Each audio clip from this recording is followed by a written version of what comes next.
Dossier 6, je me cultive. Dossier 6, page 93. Activité 3. Bonjour. Dans le cadre de notre émission La Culture pour tous, nous allons aujourd'hui commenter 2 tableaux pour nos auditeurs. Avec ce tableau, le peintre a fait scandale en 1905. C'est le portrait de sa femme, assise, le buste de profil, la tête de 3/4, le bras ganté sur le dossier de la chaise, coiffé d'un immense chapeau à la mode du jour. Une fantastique explosion de couleurs avec ce chapeau à plumes multicolores posé sur une chevelure brique, couronnant un visage marbré de vert, de rose et de jaune. Ce tableau a été exposé au célèbre Salon d'automne en 1905. À cette occasion, le journal Le Matin a écrit « On a jeté un pot de couleurs à la face du public ». Le peintre a en effet choqué en utilisant du rouge, du vert et du jaune pour peindre le visage. Du coup, la femme du peintre n'a pas osé visiter l'exposition. Le peintre s'est défendu en disant que le choix de ces couleurs est basé sur le sentiment, sur l'expérience de sa sensibilité. Le destin du fauvisme s'achèvera 2 ans après le scandale du Salon d'automne de 1905. Chacun des fauves se dirigera vers d'autres horizons plus personnels. Ce spectaculaire tableau de 1925 est un tableau cubiste qui représente un marbre vert et des fruits posés sur un linge blanc. Les couleurs sont limitées à une palette de brun, de vert, de jaune et de gris, relevées par le bleuâtre des raisins. Les objets sont traités en gros plans et occupent la toile en son centre. Ils donnent le sentiment d'être proches du spectateur. La structure et la construction des objets sont plus importantes que la couleur. On peut voir que ce tableau maîtrise parfaitement l'espace.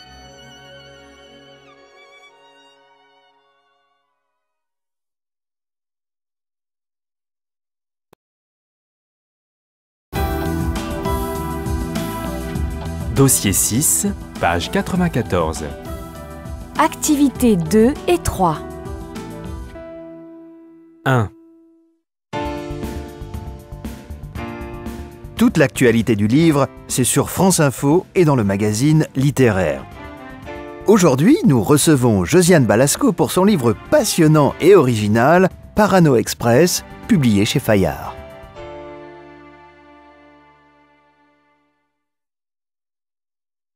Deux. Mesdames et messieurs, la pièce de ce soir, divertissante et pleine d'images de notre temps, vous est présentée par la troupe du Val-de-Marne. Nous vous souhaitons une excellente soirée dans la salle Molière et vous prions d'éteindre vos portables pendant toute la durée du spectacle.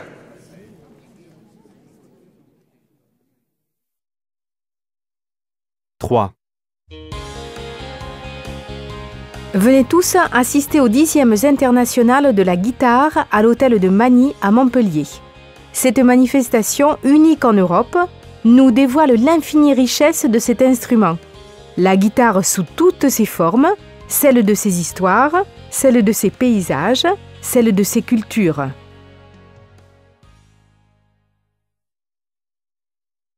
Quatre. Plic-ploc, plein de gouttes et plein de notes. Les enfants, venez tous assister à ce spectacle inoubliable au cirque de l'imaginaire, sous notre chapiteau, et n'oubliez pas d'inviter vos parents.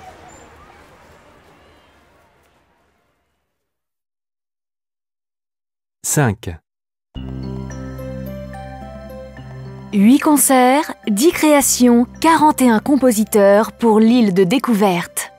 L'Orchestre national d'Île-de-France organise pour la première fois un festival de musique contemporaine parrainé par Pierre Boulez.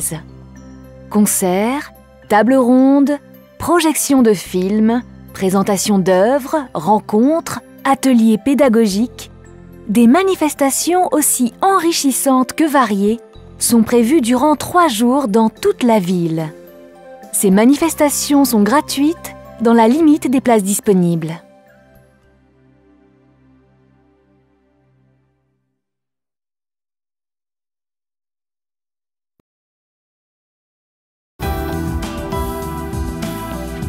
Dossier 6, page 98. Activité 1.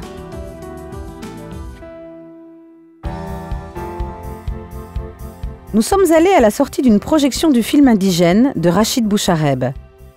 Ce film, récompensé à Cannes, nous montre enfin le rôle des soldats nord-africains engagés dans l'armée française pendant la Deuxième Guerre mondiale.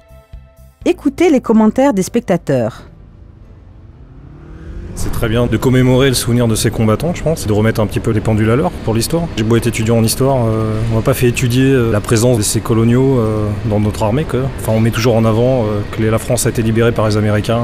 Je pense que c'est bien aussi de montrer cette part de l'histoire. Ça m'a permis de comprendre un peu plus l'histoire aussi. L'histoire, c'était pas trop mon fort non plus à l'école et ça permet de comprendre un petit peu plus ce qui s'est réellement passé à l'époque, quoi. C'est honteux qu'on n'ait pas récompensé ces gens-là. Maintenant, il est bien temps. J'ai lu beaucoup de choses là-dessus. Et je savais bien qu'on avait mis les gens d'Afrique du Nord et d'ailleurs, des tirailleurs, qu'on appelait les tirailleurs sénégalais et autres. On les appelait tous les tirailleurs sénégalais, bien qu'ils viennent d'ailleurs. Ils avaient tous été mis en première ligne, quoi. Tous les coups durs, c'était pour eux. C'est affreux à voir parce qu'on voit la guerre, on n'en sort pas indemne. Déjà, c'est un beau film. Et puis, je pense que c'est un trait de l'histoire qui est remis à la surface, qui avait été effacé, tout du moins dont on ne s'est pas occupé pendant des années. Et je pense que ça a eu le mérite de remettre les points sur les i, puisque il me semble que le gouvernement français a octroyé, ou tout du moins est en train d'octroyer les pensions qui ont été gelées en 1959. Donc, je pense que ça a le mérite d'exister et il fallait que ça se sache, quoi. Je pense que c'est un film assez dur et qui a le mérite pour des générations plus jeunes de mettre sur le devant des choses qu'on a tendance à oublier, qu'on n'a pas nous vécues.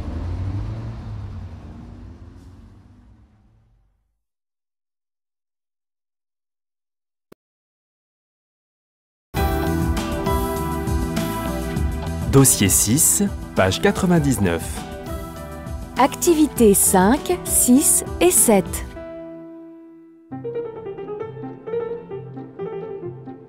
Bonsoir à tous, bienvenue en public au Studio 101 pour notre émission Les Trois Coups consacrée ce soir à l'actualité théâtrale. Nous allons commencer par ce spectacle, Les Nuits Blanches de Dostoïevski. Cette pièce est mise en scène et jouée par Xavier Gallet. Vous la conseillez ? Christelle, c'est à vous. Ah non, pas du tout, c'est trop compliqué. Et vous, Thomas, qu'est-ce que vous en pensez ? Oui, c'est très triste car l'acteur est formidable. Mais il n'est pas fait pour la mise en scène. Et puis, il utilise la vidéo, c'est la mode au théâtre en ce moment, mais là, c'est totalement inutile. Antoine, vous avez la parole. Je renouvelle mon admiration pour l'acteur, mais je crois comme Thomas qu'il n'est pas fait pour la mise en scène. C'est un spectacle purement cérébral, pas très intéressant. Donc je sens que vous allez tous courir voir Les Nuits Blanches à l'atelier. Un mot rapidement maintenant de ce très très grand écrivain portugais qu'est Fernando Pessoa, et dont Alain Olivier met en scène au théâtre Gérard Philippe de Saint-Denis Le Marin, avec Anne Alvaro, Sylvie Pasco. Franchement, je préfère que vous en disiez un mot rapidement vous-même. Clément ? Fuyez. Antoine ? Dormez. Thomas ? Non, moi je trouve ça intéressant. C'est très... comment dire, c'est presque religieux, c'est un peu comme la messe, quoi. Antoine ? Si vous le permettez, je crois qu'il faut dire la vérité. Si on veut faire fuir les gens, si on veut brouiller les gens avec le théâtre, on leur montre ça et ils n'y retournent jamais. Écoutez, moi je ne suis pas du tout de cet avis. Le langage de Pessoa est extraordinaire. C'est très beau à entendre et à regarder. On a tout à fait le temps de conseiller différents spectacles. Eh bien, on va faire un premier tour de table avec Christelle. J'en ai plusieurs. Ah bon, on commence par un et on reviendra à vous après. Alors par quoi vais-je commencer ? Ah oui, je vais commencer par Richard de Marcy. Ça s'appelle Les Vies courtes, c'est un hommage à la francophonie, c'est plein de musique, de danse, c'est grave et c'est charmant. Thomas, un spectacle à conseiller ? Oui, alors un conseil. Mais il reste malheureusement peu de temps puisque le spectacle ne se donne que jusqu'au 1er avril. Il faudrait vraiment aller voir Filomena Marturano. C'est une pièce d'Eduardo de Filippo qui est, comme vous le savez, cette pièce qui a donné lieu à Mariage à l'italienne, qui était jouée au cinéma par Mastroianni et par Sophia Loren. Mais là, je ne crains pas de vous le dire, c'est beaucoup mieux qu'au cinéma. Et je pense que Christine Gagneux est absolument éblouissante, royale, et meilleure que Sophia Loren, mais 100 fois. Pour ma part, je suis beaucoup moins enthousiaste que Thomas. C'est un spectacle sympathique, sans plus. Mais non, voyons, vous ne pouvez pas dire ça, c'est un spectacle extrêmement réjouissant. Je suis désolé de vous interrompre, mais malgré toute la sympathie que m'inspire la pièce, je ne trouve pas que ce spectacle soit meilleur que le film. C'est plutôt le contraire. Laissez-moi finir, Clément. C'est un spectacle très drôle, tragique, grandiose et magnifique, que je recommande à tous nos auditeurs. Le titre ? Philomena Marturano. Tous ces conseils, vous les retrouvez évidemment sur le site de 3coups-radiofrance.com. Merci beaucoup à tous pour cette émission.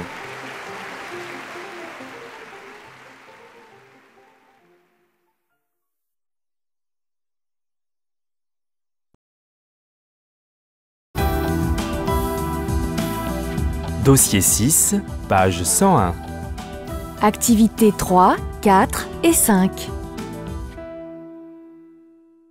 Allô, c'est toi Sébastien ? Oui, c'est moi. Bonjour Marine. Qu'est-ce que tu deviens ? Je voudrais te demander des conseils. Tu sais, il y a ma grand-mère qui vient passer quelques jours et je lui ai promis de l'emmener voir un truc sympa. Il faudrait quelque chose qui ne soit pas trop violent, bien sûr, où il y ait de belles images, qui fasse rêver, quoi. Dis-moi, tu connais un film ou une pièce de théâtre qui puisse lui plaire ? Et à moi aussi, tant qu'à faire. Bah écoute, au cinéma, déjà, n'allez pas voir le Da Vinci Code. C'est le film le plus mou que j'ai jamais vu et les comédiens sont très mauvais. J'ai été super déçu, tu penses. Par contre, vous pourriez aller voir Quand j'étais chanteur avec Gérard Depardieu. C'est un des films les plus émouvants que j'ai vus ces temps-ci. Et ça pourrait plaire à ta grand-mère. C'est la rencontre d'un chanteur de bal et d'une jeune femme. En tout cas, moi, ça m'a bien plu. Et au théâtre, tu connais quelque chose qui convienne aux septuagénaires ? Non, je plaisante, car en fait, elle est très jeune d'esprit. Bah au théâtre, j'ai vu une reprise de la comédie musicale Les Misérables, par de jeunes étudiants. C'est très péchu, avec une belle mise en scène classique. En plus, c'est un des rares spectacles qui soit au profit d'une œuvre de bienfaisance. C'est pour les jeunes handicapés. Ou alors, il y a Dis à ma fille que je pars en voyage. C'est une pièce à voir. Moi, j'en suis sorti complètement bouleversé. Par contre, le sujet est peut-être un peu sévère. C'est l'histoire de deux femmes qui se rencontrent en prison. Excuse-moi, mais là, ça ne me dit rien du tout. Le thème me tente pas trop. J'ai plutôt envie d'aller voir le film Quand j'étais chanteur. Ça a l'air bien et en plus, je suis sûre que ça va plaire à mamie.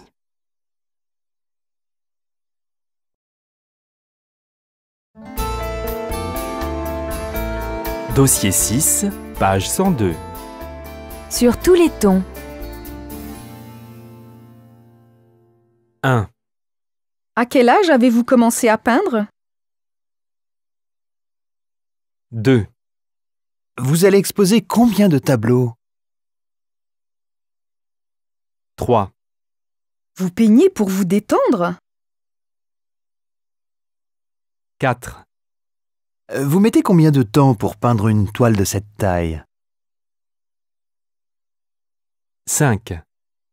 Vous allez exposer toute votre œuvre ? 6. Dans votre famille, il y avait un peintre de grand talent ? 7. Vous avez rencontré Picasso ?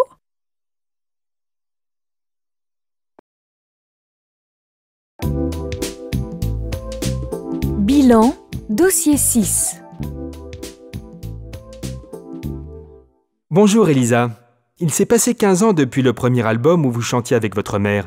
Vous ne vouliez plus chanter ? Non. En fait, ça s'est réveillé doucement. J'ai d'abord enregistré avec ma mère à 14 ans, puis à 16, et ça me semblait évident que je ne pouvais rien faire sans elle. J'ai quand même réalisé que j'avais du plaisir à chanter, mais ça m'a pris du temps. Et j'avais besoin de trouver mon propre style. Et vous pensez à monter sur scène maintenant ? Ah oui, évidemment. Je vais chanter en direct dans une émission à la télévision. J'en ai jamais fait l'expérience, alors je n'ai aucun moyen de savoir si j'en suis capable. Mais je le fais quand même. Je suis persévérante, vous savez, c'est mon point fort. Comment vivez-vous votre succès, Elisa ? Je ne peux jamais me reposer sur le sentiment d'avoir réussi. À chaque fois que je m'autorise à être contente de ce que j'ai fait, le lendemain, je me mets à douter. Ah là là, parfois c'est vraiment pénible. Quand avez-vous eu le sentiment d'apprendre vraiment ? Au théâtre. Mais il m'a fallu longtemps avant de comprendre ce que savent tous les comédiens. Plus on travaille une scène, plus on devient spontané. Vous avez des modèles ? Ah oui, et surtout des femmes. J'avais, moi, une culture de cinéma français classique. Mais j'ai découvert des actrices immenses aux États-Unis. En musique, quelles sont vos références? Eh bien, j'écoute toujours beaucoup de comédies musicales. J'ai été élevée avec ça. Et puis, je suis très portée sur les musiques de films. Et maintenant, actrice ou chanteuse? Ah, j'ai envie de continuer à chanter. Moi, je trouve que c'est difficile de combiner les deux.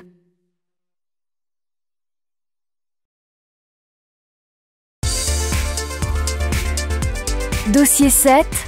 Je sauvegarde. Dossier 7, page 110. Activité 2.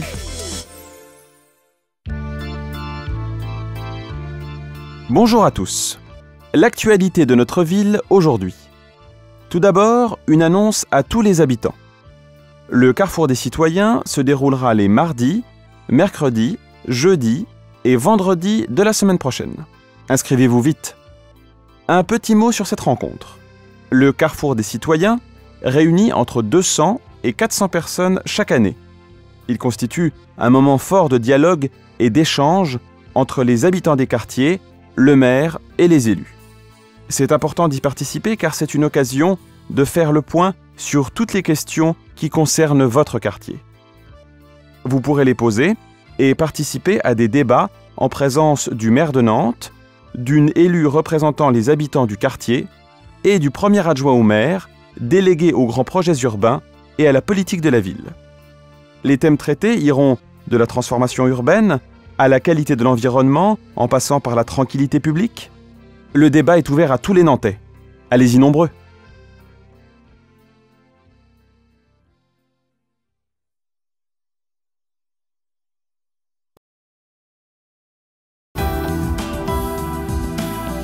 Dossier 7, page 111. Activités 5 et 6. Bonjour à tous. Voilà l'heure du bilan des activités lancées par la ville. Vous allez nous faire part de vos remarques et de vos nouvelles suggestions. Nous allons faire un tour de table. On va commencer par Monsieur Godard. Les tramways et les bus permettent de pouvoir aller à peu près partout sans voiture. Maintenant ça, c'est formidable. Mais ce qui m'interpelle, c'est qu'avec les travaux, ils ont démoli des vieilles maisons. Alors ça me fait mal au cœur. Et je dis que Nantes ne doit pas continuer de faire l'erreur de détruire systématiquement son patrimoine historique et architectural. Et vous, Madame Ferrand, vous voulez dire quelque chose? Bon, pour moi, dans le quartier, faudrait encore faire rapidement quelque chose pour le bruit quasi permanent de la papeterie. Rien n'avance par rapport à ce qui était promis. Le directeur de la papeterie a changé et il conteste l'étude qui a été faite. On n'a même pas pu la lire. On nous avait promis une machine moins bruyante, mais rien de ce que nous avions demandé n'a été réalisé. Le point de vue des commerçants, Monsieur Duchesne? Eh bien moi, en tant que représentant des commerçants de la zone sud de Nantes, je trouve que depuis 2 mois, nous avons une baisse de clientèle très importante. Et forcément, on ne peut plus se garer nulle part. Il faudrait augmenter les places de stationnement et créer un nouveau parking en centre-ville. La parole à la jeunesse? Il y a un truc génial maintenant. C'est qu'on va pouvoir faire un tour dans la ville sur un éléphant en bois de 12 mètres de haut. Et il paraît qu'on pourra monter à 35 dans l'éléphant. Je suis sûre que ça va plaire aux touristes et qu'ils viendront du monde entier pour le voir. Oui, c'est vrai. C'est bien de vouloir attirer les touristes dans notre quartier. Mais je ne sais pas si l'éléphant, c'est la meilleure idée. Parce qu'il va marcher au gasoil, l'éléphant. Et en plus, il va coûter 2 millions d'euros.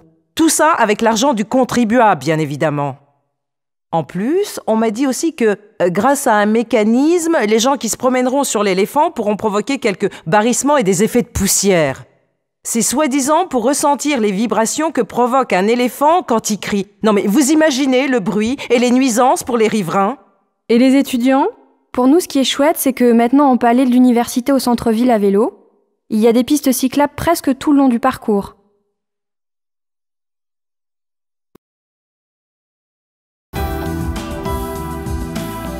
Dossier 7, page 112. Activité 3. 1.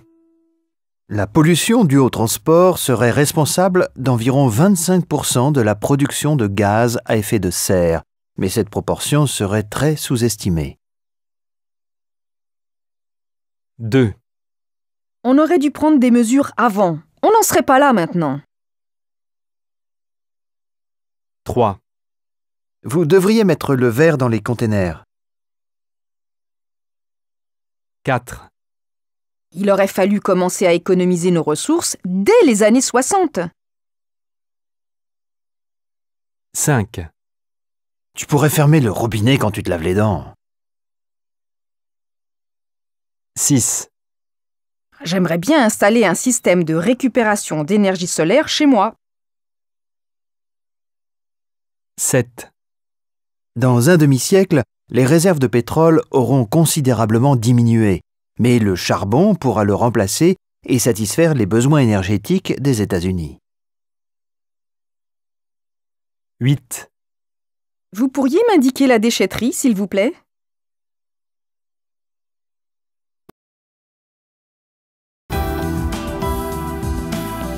Dossier 7, page 113. Activité 4.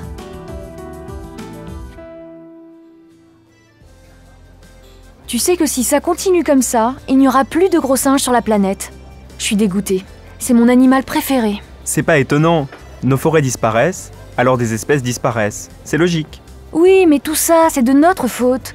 Si nous consommions moins, nous conserverions notre forêt et les singes ne seraient pas chassés de leur habitat. C'est sûr, mais d'un autre côté, si les dinosaures n'avaient pas disparu, eh bien les mammifères se seraient moins développés, et leurs espèces ne seraient pas si variées. Et peut-être même que les singes n'auraient pas existé. Mais qu'est-ce que tu racontes? Comment tu fais pour être toujours aussi optimiste? Si tu ne me crois pas, lis cet article. Figure-toi que paradoxalement, une crise écologique peut avoir des conséquences positives. Il ne faut donc pas toujours voir tout en noir. Bon, je suis d'accord pour les animaux, ok. Mais l'énergie, tu as vu le prix de l'essence? Tu te rends compte? Si on avait économisé le pétrole, on n'en serait pas là. Oui, mais si le prix du pétrole n'avait pas autant augmenté, on n'aurait pas développé les énergies renouvelables et propres. Et ça aurait été vraiment dommage. Oh, tu m'agaces avec tes si. De toute façon, je n'aurai jamais le dernier mot avec toi.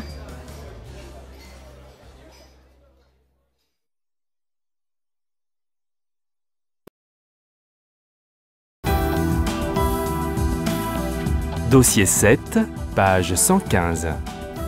Activités 4 et 5. Bonjour, nous avons fait une enquête pour la Gazette des Pyrénées afin de savoir ce que vous pensez de la réintroduction de l'ours dans notre région. Écoutez les réactions au micro de Jean-Baptiste Sergent. 1. Si on ne réintroduit pas les ours, on donne raison aux mauvais chasseurs qui les ont tués dans nos Pyrénées et aux bétonneurs qui veulent une montagne aseptisée. D'accord? 2. C'est vrai, les bergers ont peur pour leurs moutons.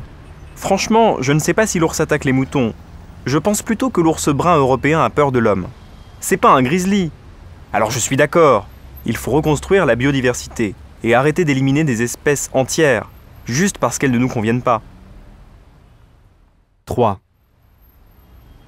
Je suis contre, car les ours ne nourrissent personne et ne fournissent de travail à personne. Et s'ils bouffent les moutons des gens, ils auront plus de travail et donc pas d'argent.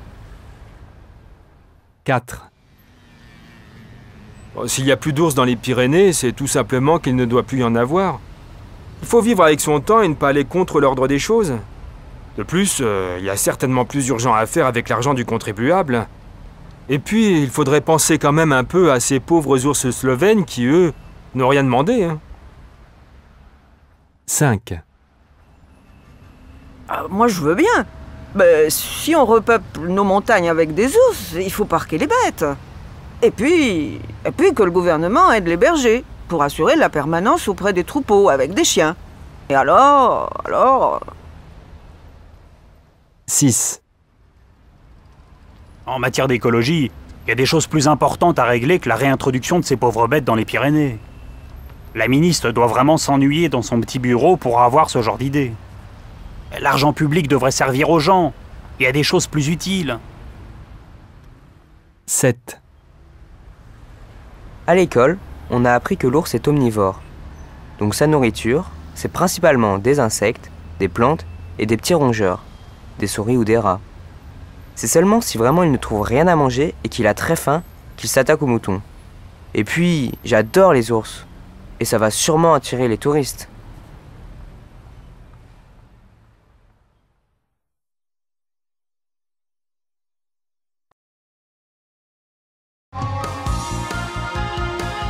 Dossier 7, page 115. Rendez-vous alterculturel. En Allemagne, on parle beaucoup des énergies renouvelables, l'énergie solaire et l'énergie éolienne.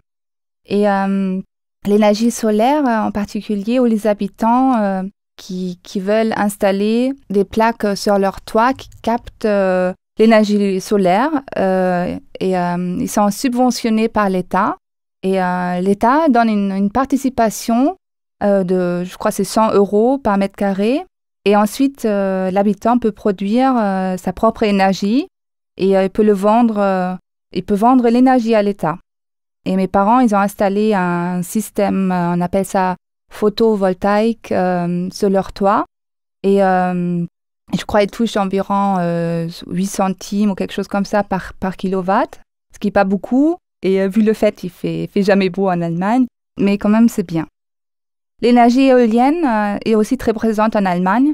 Je crois que c'est le deuxième pays en Europe après les États-Unis et au niveau de la quantité de parcs éoliens. Et c'est vrai qu'on traverse l'Allemagne, on les voit partout. C'est une très bonne alternative. On parle beaucoup aussi de l'essence et du prix de l'essence. C'est un sujet très discuté. Et en Allemagne, l'essence est beaucoup plus chère que dans beaucoup de pays d'Europe.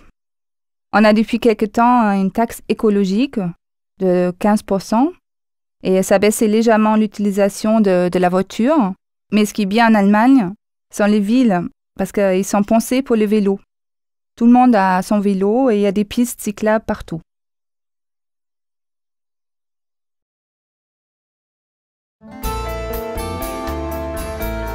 Dossier 7, page 118. Sur tous les tons. 1. Y a qu'à le dire, faut pas avoir peur. 2. Faut qu'on fasse plus attention. 3. T'as qu'à le faire, toi. 4. On n'a qu'à lui téléphoner, on en aura le cœur net. 5. Ben, y a plus qu'à trouver une solution. 6. Oh, ils avaient qu'à nous prévenir, c'est de leur faute. 7. Il faut qu'on soit plus vigilant. 8. Faut pas se laisser faire, Na. 9. Vous n'aviez qu'à me le donner, je l'aurais pris.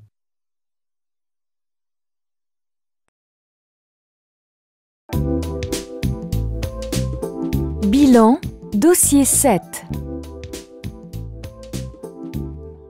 Monsieur Ferrier, vous avez conçu et commencé à commercialiser une maison écologique. Pouvez-vous nous la décrire ? Écoutez, c'est une maison simple qui évoque l'Europe du Nord. L'intérieur est très spacieux et lumineux. Mais surtout, c'est une maison plus saine, plus économe en énergie. C'est précieux dans un monde dans lequel forcément pétrole et gaz vont devenir de plus en plus coûteux. Elle est modulaire aussi, c'est-à-dire qu'on peut l'agencer comme on le désire. Quel est son prix ? Le prix clé en main est de 245 000 € pour 210 mètres carrés. Et quels matériaux utilisez-vous ? Les plus sains et les plus durables, en choisissant les matières premières localement, ce qui permet de faire des économies sur le transport. Et pour l'énergie ? Alors là, on soigne particulièrement l'orientation et l'isolation de la maison. On installe un chauffage efficace, et pour cela, on a recours aux énergies renouvelables. On met, par exemple, des protections solaires qui évitent la climatisation en été et l'excès de chauffage en hiver. Pour l'eau, on installe des limitateurs de débit et des récupérateurs d'eau de pluie, ce qui permet une économie d'eau de 10% au minimum. Est-on en avance en France par rapport aux autres pays européens ? Et non. En matière d'habitat écolo, on est en retard par rapport à l'Europe et au reste du monde. Il y a plus de 15 ans que les Allemands habitent des sortes de maisons thermos dans lesquelles on peut presque se passer de chauffage. Les Suisses, eux, ont un programme analogue baptisé Ménergie. Tous deux sont vraiment à la pointe. Même les Japonais, les Brésiliens et les Chinois s'y sont mis. En France, mis à part quelques immeubles collectifs bien pensés et quelques initiatives individuelles, on n'a pas grand-chose de concret à montrer. Mais ça va changer. Avec la certification HQE, haute qualité environnementale, de ces nouvelles maisons. On commencera à rattraper notre retard.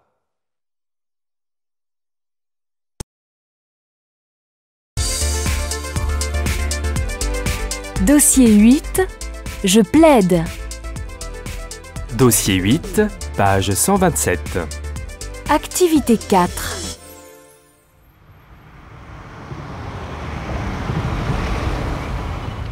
Bonjour monsieur, police nationale, vous avez les papiers du véhicule? Oui, voilà, oui. Assurance, carte grise. Votre permis de conduire? Attendez. Où est-ce que je l'ai mis? Ah, bien sûr, il est dans la boîte à gants, là. Le certificat d'assurance? Il est là, à sa place, sur le pare-brise. Pas très lisible. Vous savez qu'il doit être mis bien en évidence. Écoutez, c'est pas de ma faute si vous ne voyez pas bien. Contrôle d'identité, vos papiers s'il vous plaît. Mais... Vos papiers s'il vous plaît. Tenez.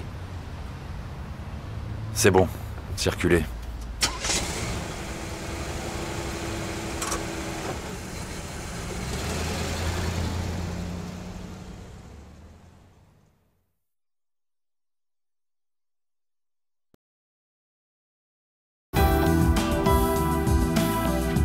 Dossier 8, page 129. Activité 5. 1. Madame, avez-vous exigé par lettre recommandée la pension alimentaire que votre mari n'avait pas payée? Oui, maître, je la lui ai réclamée plusieurs fois. Il ne m'en a jamais payé 1 centime.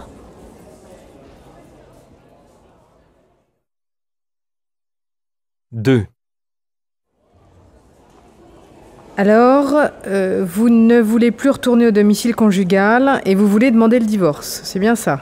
C'est ça. Cette maison, je ne veux plus en entendre parler. Et si ma femme veut s'occuper des enfants, je les lui laisse. Et la maison avec tout ce qu'il y a dedans.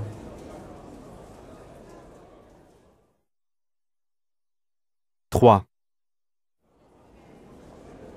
Selon votre dossier, vous réclamez vos indemnités de licenciement à votre employeur. Et vous voulez le poursuivre au tribunal pour non-paiement. Oui, s'il ne veut pas payer, je vais le faire avec votre conseil, maître. Parce que les indemnités, il doit me les payer.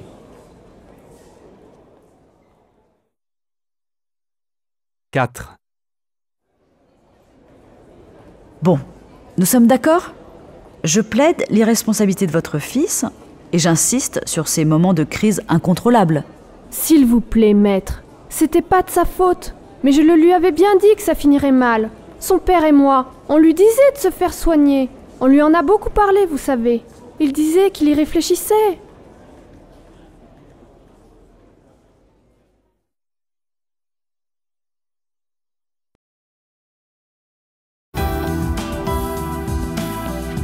Dossier 8, page 130. Activités 2 et 3. Je vous ai vu rentrer le jeudi matin, vous et les 8 autres jurés, dans cette salle d'assises. Qu'est-ce qui s'est passé dans votre tête lorsque vous avez rejoint cette salle d'assises bondée? Mais c'est vrai qu'on a eu un tranc monstre. Et puis il y avait un silence, et tout le monde nous fixait.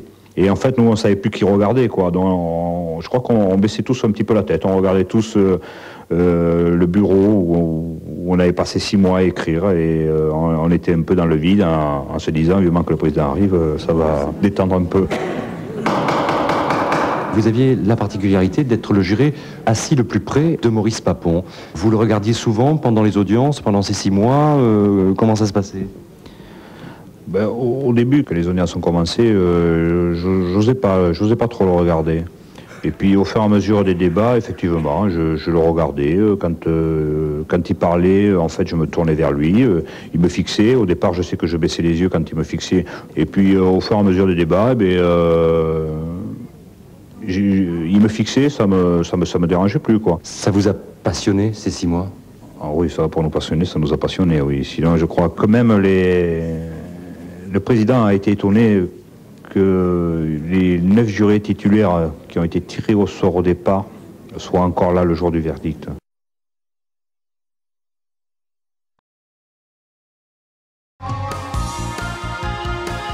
Dossier 8, page 131. Rendez-vous alterculturel.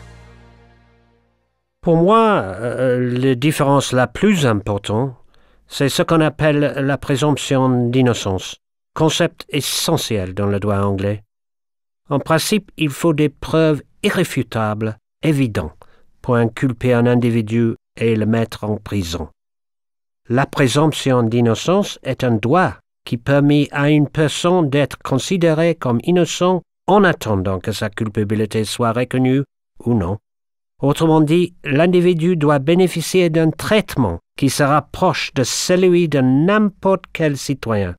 C'est pourquoi, en Angleterre, on a vu en 1993 la Cour d'appel de Londres annuler purement et simplement un procès criminel parce que la télévision avait joué un rôle négatif en suggérant la culpabilité de l'accusé.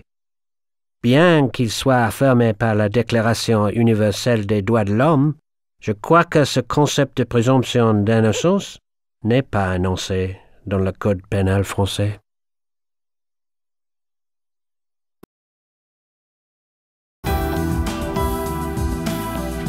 Dossier 8, page 132. Activité 2.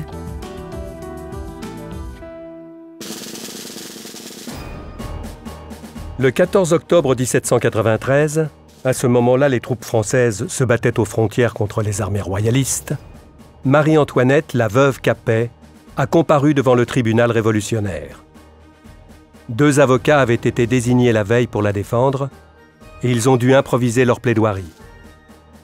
Au bout de 2 jours d'audience, 14 et 15 octobre, malgré leurs efforts, ils n'ont pas pu modifier la conviction du tribunal.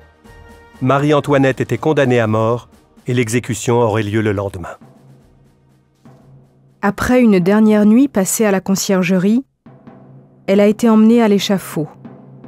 Ce jour-là, sur la place de la Concorde, la foule était nombreuse. On rapporte qu'avant son exécution, elle s'est tenue très droite et digne, rejetant d'un coup de tête le bonnet qu'elle devait porter. 3 jours plus tard, Axel Fersen écrivait à sa sœur « Elle ne vit plus. Ma douleur est à son comble. Je ne sais comment je vis encore. » L'année suivante, les accusateurs de Marie-Antoinette étaient exécutés à leur tour.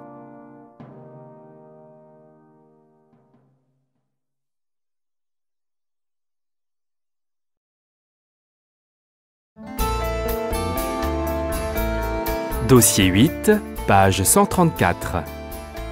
Sur tous les tons.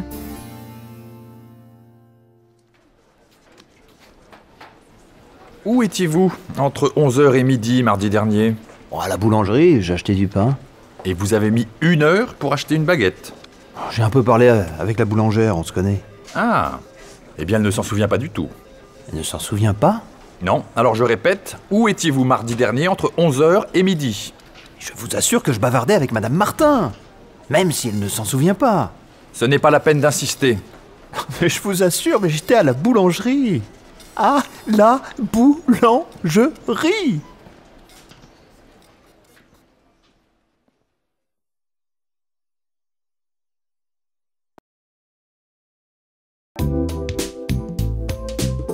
Bilan, dossier 8. Vous partez à l'étranger cet été, vous comptez faire des achats. Attention à ce que vous rapportez de votre voyage. Attention aux produits alimentaires, aux textiles, aux bijoux et autres souvenirs de vacances. À tout moment, vous pouvez être contrôlé par les services douaniers. Dans les aéroports, aux frontières, avec les pays non membres de l'Union européenne, mais aussi sur la route par des brigades de la douane volante. Les douaniers seront intraitables, en particulier sur les contrefaçons, même si vous protestez de votre ignorance. Edith Robles, directrice adjointe des douanes. Dans certains cas, la bonne foi du passager est difficile à admettre. Rentrer d'Asie avec une montre Cartier payée 10 €, par exemple, on a du mal à croire que le voyageur ne le savait pas. Considérée comme une atteinte à l'économie nationale, la contrefaçon représenterait un manque à gagner de 6 milliards d'euros par an. Et selon les statistiques, une entreprise sur 2 s'estime actuellement touchée par ce problème. Edith Robles. Il faut savoir aussi que certains de ces produits peuvent être dangereux pour le consommateur, des jouets inflammables où des médicaments mal dosés ont eu des conséquences désastreuses. Pour toutes ces raisons, les sanctions ont été aggravées depuis 1994. Détenir, importer ou exporter un produit de contrefaçon constitue un délit passible de lourdes amendes douanières de 150 à 300 000 euros, mais aussi de sanctions pénales, jusqu'à 3 ans de prison dans certains cas. Renseignez-vous également très précisément sur les produits duty-free vendus dans les boutiques hors taxes des aéroports. Même au sein de l'Union européenne, les quantités sont strictement limitées. Lors d'un contrôle, les marchandises peuvent être saisies et vous devrez aussi payer une amende.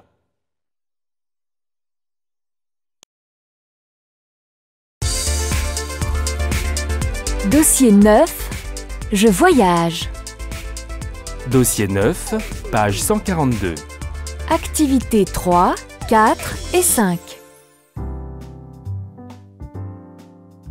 Ma chérie, si on partait faire un beau voyage en octobre, quand j'aurais un peu de temps libre, ça nous ferait du bien à tous les deux.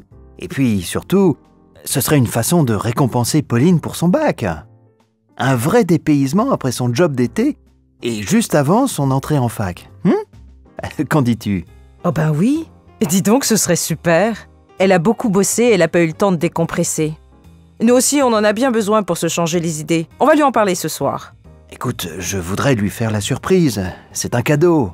Alors comme je sais qu'elle rêve d'aller au Canada, j'ai pensé à un séjour de 2 semaines au Québec pendant l'été indien. C'est ce moment, au début de l'automne, où la forêt prend des tons extraordinaires, quand les Indiens, protégés par Grand Manitou, se préparaient pour l'hiver. On loue une voiture à Montréal, on prend la route des Laurentides vers le nord, on reste quelques jours en pleine forêt, puis on redescend vers le fleuve Saint-Laurent. On fait une pause gastronomique à Charlevoix, on visite Québec et les cantons de l'Est, tout ça en logeant dans des auberges de charme. C'est tentant, non? Oh, c'est magnifique. Moi, je suis emballée. Mais, mon petit chéri, je crois que tu ne suis pas assez l'évolution sentimentale de ta fille. Le Canada, c'était l'époque des chats passionnés sur Internet avec un jeune musicien de Montréal. Ça a mal fini. Je sais pas pourquoi. Depuis, j'ai bien l'impression qu'elle sort beaucoup avec un joueur de djembé. Qu'est-ce que c'est que ça? Bah, des percussions africaines. Je crois que Léo est d'origine sénégalaise. Tiens, pourquoi pas le Sénégal? On peut lui proposer. C'est-à-dire que le problème, c'est qu'il y avait une promotion très intéressante pour ce voyage au Québec. À saisir. Alors, j'ai réservé. C'est malin, hein? Et si ça ne lui plaît pas? Bon, écoute, demande-lui son avis, hein? Et si le Québec ne l'intéresse pas, tu pourras toujours annuler.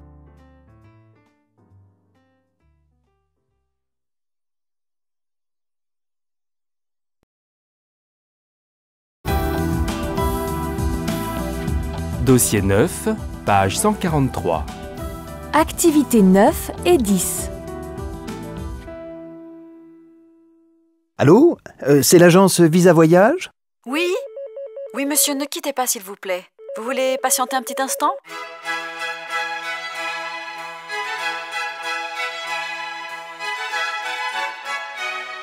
Allô? Oui, monsieur.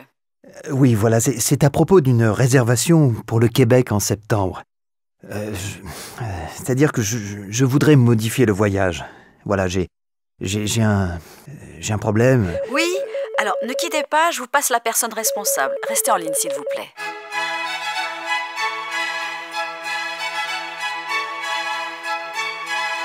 Allô? Allô, oui? Oui, bonjour madame. Voilà, je vous explique. J'ai réservé sur Internet 3 places pour votre périple été indien au Québec du 2 au 15 octobre. Alors, voilà, il y a eu un imprévu et c'est pour ça que je préfère m'expliquer de vive voix. C'était une surprise pour ma fille et j'avais pensé que ça lui plairait, mais voilà, finalement, je voudrais changer de destination. Vous voulez annuler? Non, je me suis mal fait comprendre. En fait, on voudrait partir au Sénégal.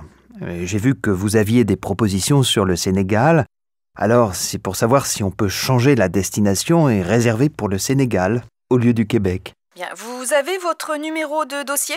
Oui, c'est AX 2543G. Oui, alors, monsieur Protal Jean-François, c'est ça? Non, Portal. P-O-R-T-A-L. Oh, oui, je vous prie de m'excuser, j'ai mal lu. Monsieur Portal, c'est ça. Bon, oui. Mais vous avez réservé plus d'un mois à l'avance. Vous avez bénéficié d'une réduction sur le voyage. Et maintenant, vous voudriez partir aux mêmes dates? Oui, à peu près. Alors, ce sera le plein tarif pour votre nouvelle destination. Oui, d'accord. Mais alors, c'est possible de transférer mon avoir sur la prochaine réservation? Tout à fait. Par contre, vous aurez une somme forfaitaire à verser pour le transfert de dossier. Je ne peux pas vous en donner le montant exact pour l'instant. Bon, alors qu'est-ce que je dois faire? Alors, vous choisissez sur notre catalogue la formule Sénégal qui vous convient, vous faites votre réservation sur notre site et puis vous envoyez un mail de confirmation du circuit Sénégal dans lequel vous expliquez votre cas. Rappelez bien le numéro de votre dossier Québec et demandez le transfert de la somme payée sur le nouveau voyage. Nous vous ferons connaître par retour le complément à payer. Merci beaucoup, vraiment. Je vous en prie. Mais cette fois, soyez bien sûr de votre destination. Au revoir, monsieur Portal. Au revoir, madame, et merci encore.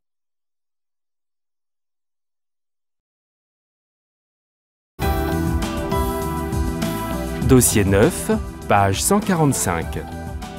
Activité 3.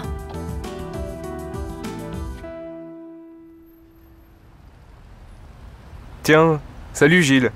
Tu es venu de vacances? C'était bien? Ne m'en parle pas, c'était nul sur toute la ligne. Oh. Non, je t'assure, une vraie cata. Déjà, on n'a pas eu un vol régulier. On a fait 3 escales, j'ai cru qu'on n'allait jamais arriver. Et après... Bah raconte. Ah, on avait 10 heures de retard. Les amis qui devaient venir me chercher n'étaient plus là. Et comme je n'avais pas pris leur numéro de téléphone... Ça, c'est pas très malin. Bon, non, c'est vrai. Bref, je n'avais nulle part où aller. Rien ne pouvait se faire avant le matin. J'ai attendu l'ouverture du comptoir de la compagnie pour pouvoir appeler. Je n'ai réussi à les joindre que 2 heures plus tard, personne ne répondait. Bon, après ça s'est un peu arrangé, surtout que les gens ont été très sympas. Mes amis sont finalement arrivés, ils m'ont emmené dans un hôtel, mais sans air conditionné. Bonjour les moustiques! Le lendemain, j'étais couvert de boutons. Le médecin m'a dit de ne pas m'en faire, mais j'avais quand même une drôle de tête. Mais alors, qu'est-ce que t'as fait là-bas? J'ai loué une voiture, je me suis baladé, c'était bien. Mais après une semaine, je n'ai plus rien fait parce que je suis tombé malade. Encore les moustiques? Non, l'estomac ce coup-ci. Alors bon, les voyages lointains, plus jamais, hein. J'ai décidé de ne plus bouger. Ouais, c'est clair que tu n'as jamais eu aucune disposition pour devenir explorateur.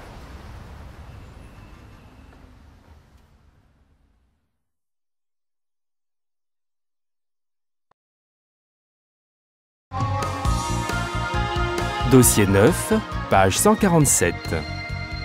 Rendez-vous alterculturel. Alors pour moi, je pense que le souvenir le plus marquant, c'est quand je suis allée en Colombie et donc je suis partie avec un ami et on a tout de suite été dans l'ambiance du pays parce que on a pris un avion, on allait sur la côte des Caraïbes. Donc on en rêvait, quoi, les palmiers, la mer.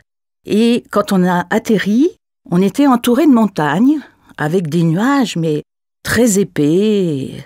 Et effectivement, on a atterri dans une ville qui s'appelle Medellín, alors qu'on devait arriver à Carthagène, dans les Caraïbes. C'était incroyable. Et quand on nous a rapatriés sur Carthagène, on a assisté à une scène dans le cockpit. Forcément, il n'y avait plus de place dans l'avion. Et là, il y a le pilote et le copilote qui ont commencé à faire leur signe de croix et qui ont dit « à la grâce de Dieu ». Et je crois que c'est vraiment là où on a compris qu'on était dans un pays magique et que tout pouvait nous arriver. Pour la langue, cet ami, je me souviens, avait une méthode absolument magnifique. C'est-à-dire, il faisait des listes de mots qu'il apprenait tous les jours. Et tous les soirs, il allait dans les magasins et il utilisait ce vocabulaire. Et quand il rentrait, il me racontait tout ce qui s'était passé. C'était très intéressant. Le moins bon souvenir, c'est plutôt un souvenir un petit peu amusant. On a loué un studio et en fait, on n'avait pas de meubles, on n'avait rien. Puis on s'est dit, tiens, il faut qu'on décore un petit peu la maison. Alors on est parti en dehors de la ville, en pleine campagne, et j'ai commencé à ramasser des branches et des fleurs, parce qu'il y a beaucoup de fleurs là-bas, c'est magnifique. Et j'ai fait un immense bouquet. Et puis un ami est venu nous voir et il a dit « Mais pourquoi vous avez des plantes comme ça? Où est-ce que vous les avez prises ?» Alors on a dit « Mais pas très loin, dans la campagne. » Il a dit « Mais vous savez, c'est très dangereux. » Et effectivement, il a découvert qu'il y avait un scorpion. Et donc il l'a immédiatement tué sous nos yeux. On était un petit peu effrayés. Mais après, il a dit « Bon, il faut chercher la femelle parce que un scorpion mâle, il y a toujours une femelle à côté. »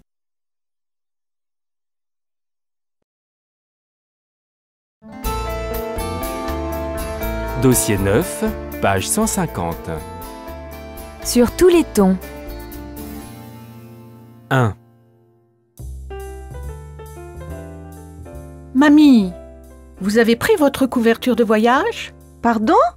Si j'ai fait le tour des étages? Mais non! Je vous demande si vous avez pris votre couverture pour le voyage. Ah bon? Oui, t'inquiète pas. Je n'ai pas peur des aventures en voyage. J'adore ça.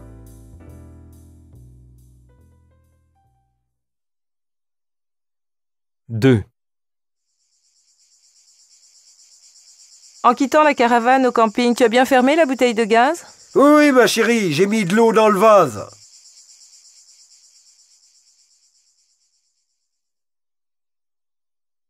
Trois.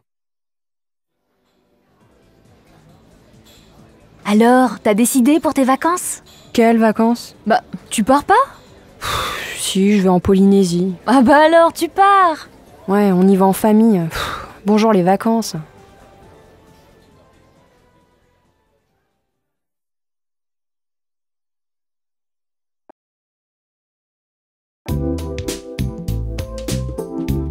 Bilan, dossier 9.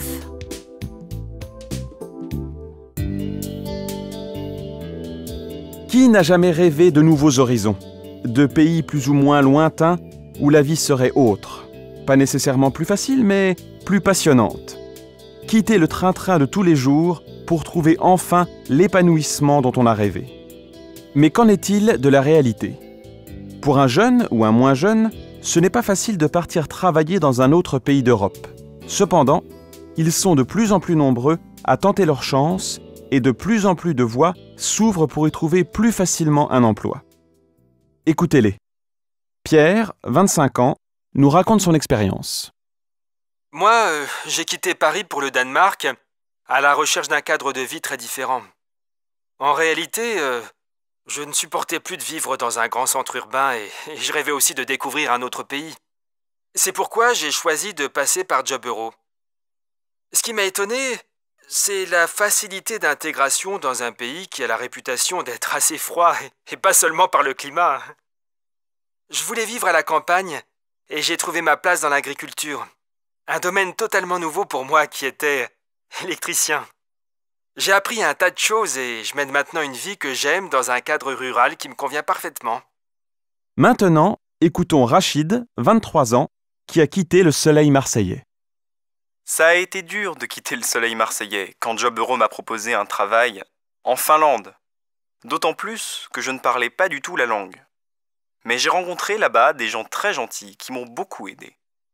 J'ai fait l'effort d'étudier le finnois, qui n'est pas si difficile qu'on pense, et je me suis aperçu que mes compétences en informatique étaient très appréciées ici. Un pays hyper développé en nouvelles technologies. Je ne connaissais rien du tout au pays du Nord. J'avais des idées toutes faites sur les comportements des gens. En fait, ils sont extrêmement chaleureux et surtout, ils ont beaucoup d'humour. Quant à Marina, elle est partie s'installer à Budapest. C'est pas facile de s'intégrer à Budapest, une capitale. Surtout quand on vient d'une petite ville comme Amiens. Et même si on parle assez bien le hongrois. C'est le rythme d'une capitale qui m'a d'abord surprise. Et puis, le fait de me trouver dans un tourbillon d'activités, toute seule, inconnue et étrangère. Alors, avec ma formation de couturière et un peu d'expérience, j'ai d'abord commencé une carrière dans une entreprise qui produit de jolis tapis. Et grâce à Job Euro, j'ai eu une expérience professionnelle dans un pays que je ne connaissais pas. Tout n'est pas immédiatement paradisiaque, mais au bout du compte, on voit que cela valait la peine. Les programmes de mobilité se développent très rapidement au niveau de l'Europe. Si vous aussi, vous vous sentez attiré par ces nouveaux ailleurs, vous trouverez beaucoup d'informations sur le site ec.mobilité.jobeuro2006. Ce site sera encore en plein développement dans les semaines et les mois qui viennent. Allez donc voir et retournez-y régulièrement.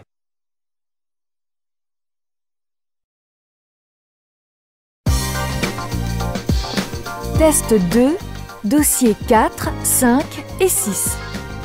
Entraînement au DELF. Compréhension orale 1. Document 1.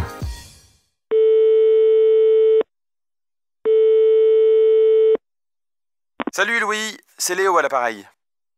C'est sympa que tu te joignes à notre mouvement le 25 novembre prochain. Bon, tu m'as demandé un peu plus de détails. Alors en fait, c'est un mouvement qui existe déjà depuis 2 ans et qui s'appelle Journée sans achat. C'est pour freiner un peu la consommation parce que d'une part, notre planète est menacée et ensuite, il y a plein de gens qui ne mangent pas à leur faim et qui sont exploités à cause de nous.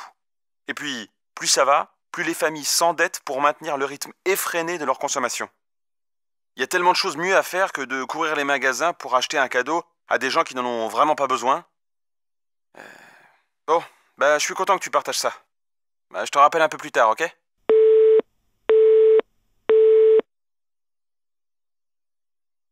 Document 2.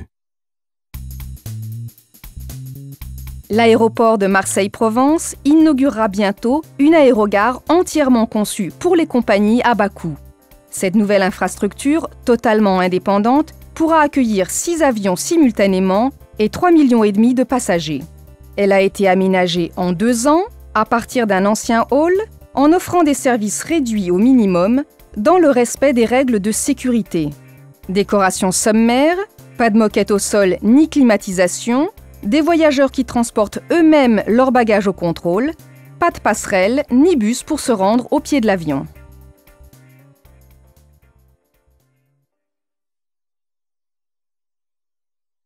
Document 3. Lundi prochain, Jasmin, le premier hebdomadaire féminin créé en France depuis 20 ans, va être lancé. Ce journal entend s'imposer sur un marché encombré grâce à un ton résolument positif, un peu décalé, un peu moqueur. La spécificité de Jasmin est d'être un magazine généraliste au contenu extrêmement riche et divers et qui coiffe de nombreux sujets. L'actualité, la décoration, le tourisme, la cuisine, la mode et la beauté. Jasmin sera vendu 2 € pour une diffusion moyenne de 250 000 exemplaires pour cette année. Il va se trouver en concurrence avec Elle et Madame Figaro.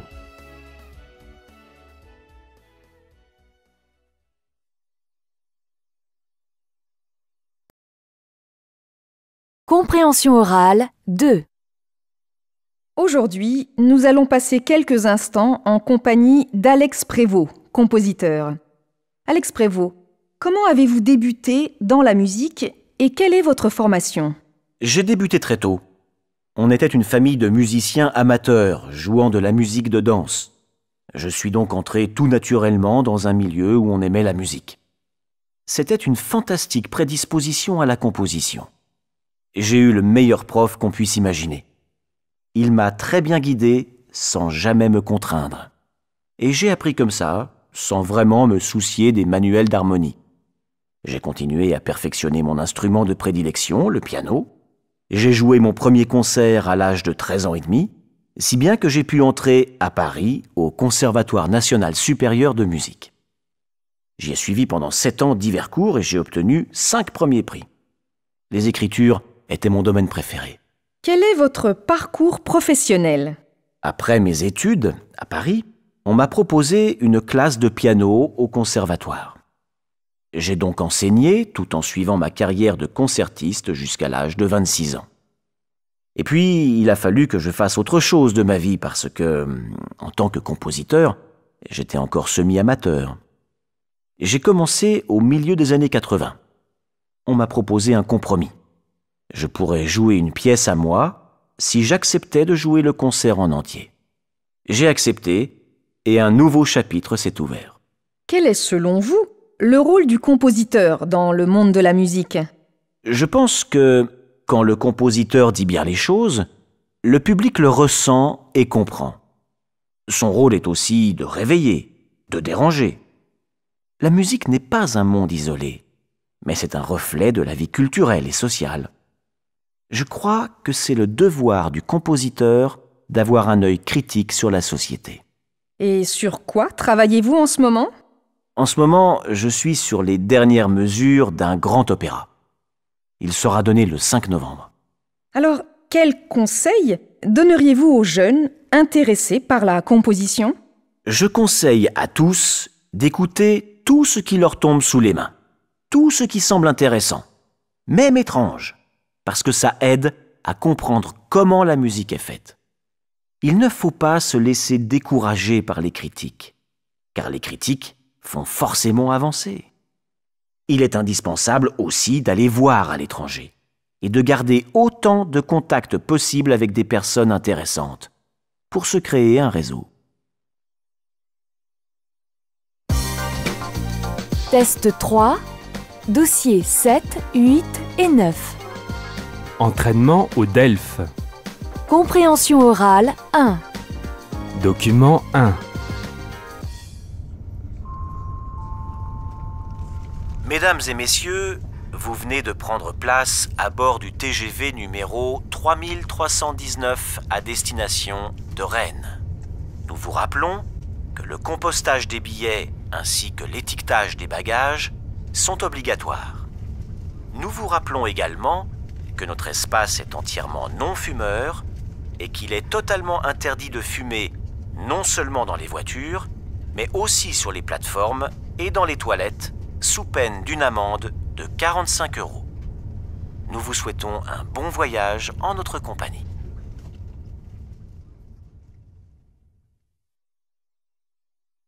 Document 2. Bienvenue au château de Blamont. Vous allez découvrir les beautés naturelles du jardin du château et profiter de l'immense parc qui l'entoure. Avant d'entamer votre promenade, nous vous rappelons quelques règles élémentaires. Il est formellement interdit de laisser des détritus d'aucune sorte sur place, de cueillir des plantes ou de s'éloigner des chemins balisés. Cet espace est mis gratuitement à votre disposition par les propriétaires. Prenez-en soin, s'il vous plaît. Bonne promenade.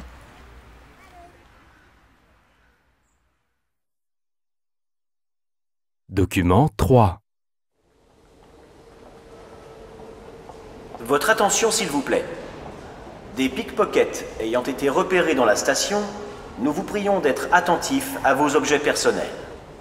Fermez soigneusement vos sacs et évitez de laisser des objets tentants exposés à la vue d'éventuels malfaiteurs. Pour la sécurité de tous, soyez vigilants. Un poste de communication avec le chef de station est situé sur le quai. Nous vous recommandons d'en faire usage pour reporter tout comportement suspect. Merci de votre attention et de votre collaboration.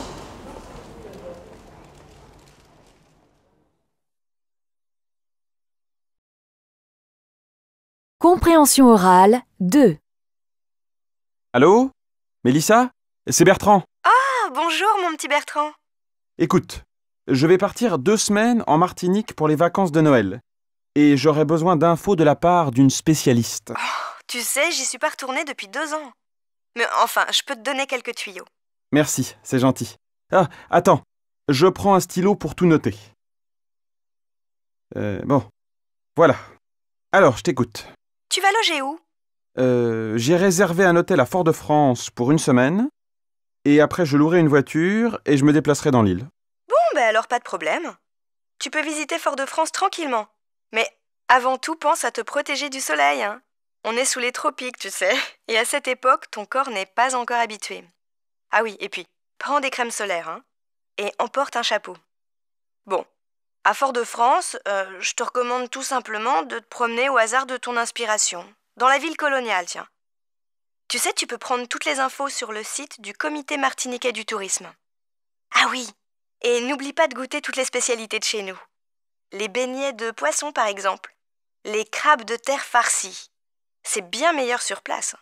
Et pour la semaine de balade en voiture, tu as des suggestions? Bah oui, fais le tour de l'île. C'est pas très grand, tu sais. Et puis, tu n'auras pas de problème pour loger chez l'habitant. Tiens, commence par le sud. Les lagons et les îlets de la mer des Antilles sont très pittoresques. Et emporte un masque de plongée, tu verras. Les fonds marins sont magnifiques. Et puis, remonte après vers le nord. C'est un peu plus sauvage sur la côte atlantique. Oh, prévois une excursion au volcan de la montagne Pelée. Ah oui, oui. Je crois que ça occupera largement ta semaine. Ah, super. T'as des conseils pour avoir des rapports sympas avec les gens? Oh, les Martiniquais sont très accueillants. Mais si tu fais ton homme pressé de la métropole, tu ne seras pas bienvenu. Non, prends le temps. Arrête-toi souvent et parle avec eux. Et surtout, écoute-les. Tu entendras de belles histoires. Merci Mélissa. Bon, je t'enverrai des cartes postales.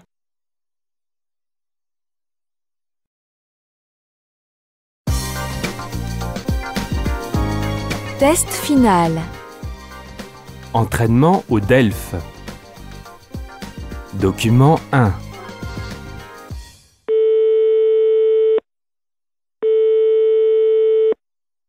Allô Cécile, c'est moi Corentin.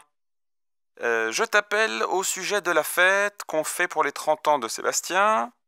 Il faudrait que tu puisses emmener 3 personnes dans ta voiture, car en définitive, on sera 12, et moi je suis au complet. Donc on est bien d'accord, c'est le 10 novembre et non le 12, comme on l'avait prévu au départ. Pour ce qui est de la bouffe, voilà, j'aimerais bien que tu fasses 2 choses. Je me souviens qu'un jour, tu nous avais fait un délicieux saumon au sucre et au sel, voilà, que tu laissais mariner 3 jours dans ton frigo, vraiment. Ce serait génial comme entrée. Et puis ta charlotte aux framboises, bien sûr, tu n'y échapperas pas, c'est trop bon. Dernière chose, on a décidé de se mettre tous ensemble pour le cadeau. On aura dans les 600 €, donc pour ce prix-là, on pourra lui acheter un beau magnéto pour ses enregistrements. Il va être ravi. Je te quitte. Tu peux me rappeler 02 35 76 90 61. Je t'embrasse.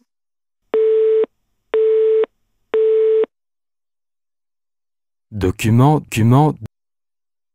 Je vis depuis longtemps dans une grande maison, le musée du Louvre.